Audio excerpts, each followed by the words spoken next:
challenges Irrational faced when developing BioShock was figuring out a way to retain the feeling of a deep RPG while making the game accessible to a broader console audience. Ultimately, the team succeeded in creating an intricate system of weapon and character upgrades that gave the player choice and customization while keeping the gameplay fast, lean, and engaging.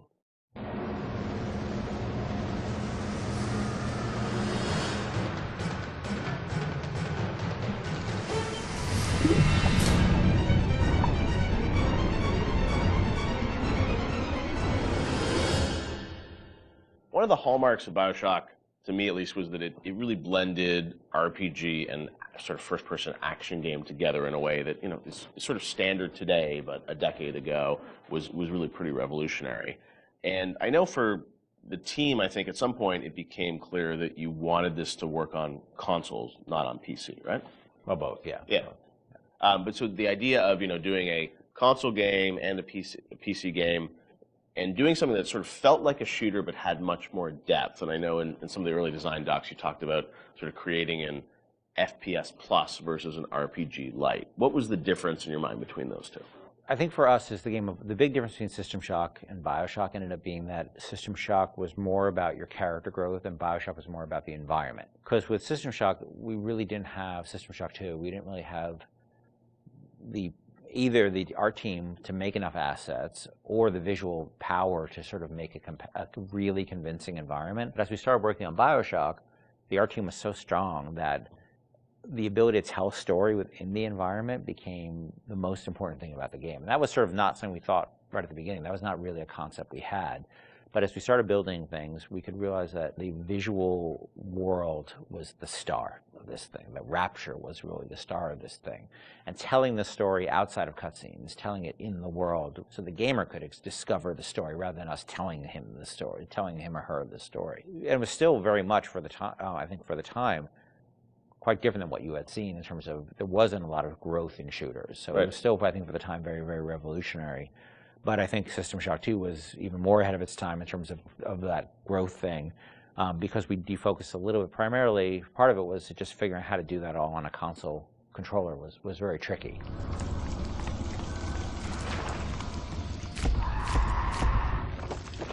No, I remember even the early demos, and people you see a plasma, you see like a upgraded weapon, people are like, oh, I've never seen that before in a shooter. And that was, when you were coming out of the sort of, the Quake, Doom, Half-Life, where it's like you have, 8 weapons on the keyboard, and you sort of knew what they were, and they weren't going to change. Yeah. Sean, was that something that, from a sort of creative standpoint, was it always clear that that was something you guys wanted to do, or it evolved over time because you wanted to have more depth in the game? I mean, it certainly evolved over time, and each upgrade path was slightly, had its own unique challenges. Like certainly upgrading the weapons, you had to design a base weapon that didn't feel like crap, still felt like something that you wanted to use, but then the ability to add the upgrades to that, and each of the upgrades can come in any order, so you have to be aware that this, parts A, B, and C could come in at any different time to upgrade the weapon. In a first-person shooter, that's your star. That's the thing that you're seeing all the time.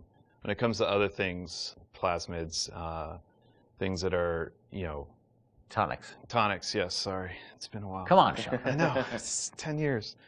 Those things were more offloaded to machines that you would then have to interact with, so you're not carrying the inventory around with you.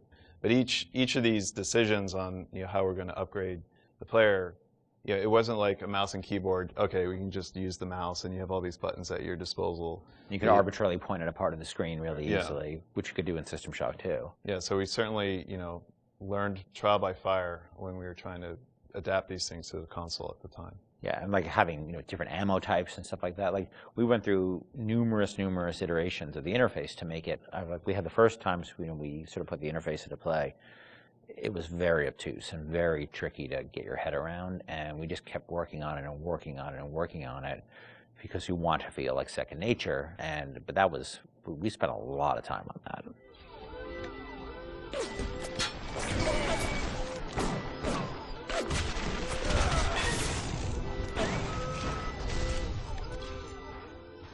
What motivated the idea of having so much choice in the way you could sort of play through this game? What was it to give the player a better sense of authorship over the experience, or what was driving that?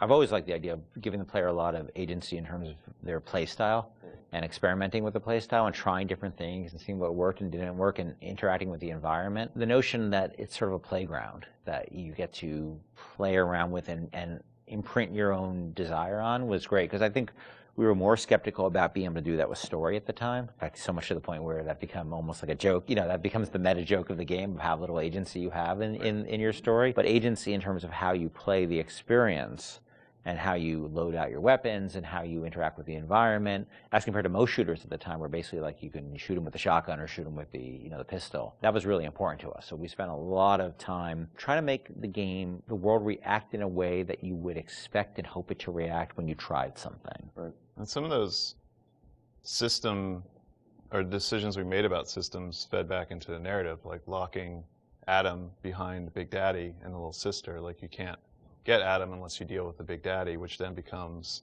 a roving boss fight, which then becomes another system that I don't know if we planned that from the start or was one of those happy, like, serendipity, like, oh, this decision that we made about putting Adam behind the Big Daddy totally works because now we have a different type of boss fight that you hadn't really seen in other games. Actually, it was bad. It was the other way, because what happened was originally there was no concept of Adam, and Big Daddy just had money and other treasure on them, like every other splicer. Yeah. And they were so tough, nobody would ever fight them, because why on earth would you go after that guy? Right, go off a bunch of small splicers and get the same amount, yeah. So we had to come up with a currency that was exclusive to them, because we knew that was where the fun was, right? But we also knew people were terrified of them, and we didn't want to fight them. Yeah. So video game development and system development is a lot like economics, right? In economics, you try to encourage certain behaviors through tax, usually through tax policy.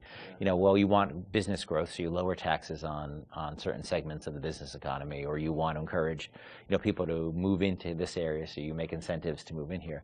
We had to make an incentive for players to fight the Big Daddy, and Adam became that incentive. And then once you had this Adam, then you had a new piece of narrative, which they could then incorporate back into the story. Yeah. An old tasty Adam fucking drink. Stay away from her, or it is you who will be shot next. Easy now, Doctor. He's just looking for a wee bit of Adam. Just enough to get by. I'll not have him hurt my little ones. Talk a bit about the plasmids and the vending machines and that sort of whole approach to, I guess, what is kind of a tech tree, but, and coming from PC games, used to strategy games and whatnot with very complicated ways of how you would upgrade things. I thought you guys did a really interesting approach to how you made it very accessible to a console audience. How did that evolve? Did you know the vending machines were going to be there from the get-go? Well, we had vending machines in System Shock 2, so we were sort of lifting that, and I always thought that was a fun notion because it's a affordance that people already understand. They see a vending machine, they know immediately, oh, that's where I buy stuff, right? Yeah. And you also then have to have a shopkeep. When we talked about wanting to make things, put limitations on ourselves so things felt fully believable. Yeah. If we had a shopkeeper sitting there, you can't shoot him. He sits there, he doesn't say anything. Right. And all of a sudden he feels fake. Where a vending machine, the Circus of Values machine, can feel 100% authentic. Despite the fact that it's selling like ammo and stuff like that, which is, But in an objectivist society where you don't have rules and regulations on that type of thing, it feeds back into the narrative. But you don't then break the fiction at all by having these characters who sort of don't really live and breathe in the world. So the vending machines became an important part of that, but we still want to give them character, and hence and so that clown image came from a piece of, that image is actually from like a fruit container or something from like the 1940s. Okay. And so we had a book of like royalty-free images, and I saw that image, and I'm like, let's put that clown on, and we'll call it Circus of Values. And then, we wrote some lines for it, decided he'd be this sort of asshole clown, and then we hired the best actor in the world to play that part. That was me. What I cost my biggest Avengers, I didn't cost anything. I didn't know you were really. I was a clown. Yeah. I was a clown. I hear it in my head every day. My wife hates that voice. She hates that voice. You can give us a little of it right here. Welcome to the Circus of Values. She does not allow me to do that, so I do it outside of the house. Okay. But it allowed us to have something that felt very rich and very real, while being very limited at the same time.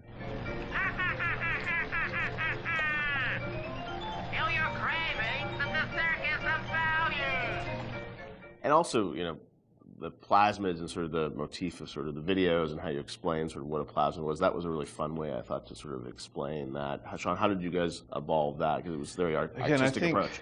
I think those came on pretty late too, because we were developing all these systems, and you make the assumptions because you're dealing with them every day that the player who gets this game is going to understand what these systems are. And we always joke that you can't ship a developer with a game, or you can't expect somebody to have a README file for all of these things. Nobody's understanding what these plasmids are or how to use them. How do we present these to the audience in such a way that they're going to understand what it is fictionally and what it is functionally? Because Rob Waters did a lot of the animations on those, and we sit down and we write out like a little 30-second commercial of what this thing is. And again, because going back to the narrative, this is what would happen in Rapture. People are trying to sell these things, so they would come up with commercials to explain why you need this. Using that as your framework, you can then come up with all of these little gags that people will remember, that have a little personality to them, but I think ultimately in the end weren't that expensive to create, because they're cheap. I think that one of the most important things about it is we didn't want them to be long, and we didn't have a lot of budget for the arts. We have like a couple of frames of animation in them essentially. And so we had to figure out, how do we message how this thing works in like that? And that's what marketing is, right? It's how do you message how something works? And marketing and tutorializing are very similar things, right? You're trying to get a message across in a very brief period of time in a very snappy fashion. And I think that one of the things that I always felt about games is that tutorials are sort of death. And because they're usually like, you go into a scene and there's like a shooting range or something like that, and narratively they never really make sense either, and they're so boring. And so we always try to put a big burden on ourselves of how do we train people while not letting them know they're being trained, and brevity is really important to that. So we had a bunch of art constraints on that, which also led to a bunch of writing constraints, and so those things were like, I don't even know if they were 30 seconds. Yeah, they were really short. Seconds. Yeah, like 15 seconds long. We had to explain a whole plasmid in that period of time, and I think that was a good exercise because it also made the game, it forced us to be concise and to really explain what this thing was like that. Throw objects at foes. You can even catch grenades and throw them back.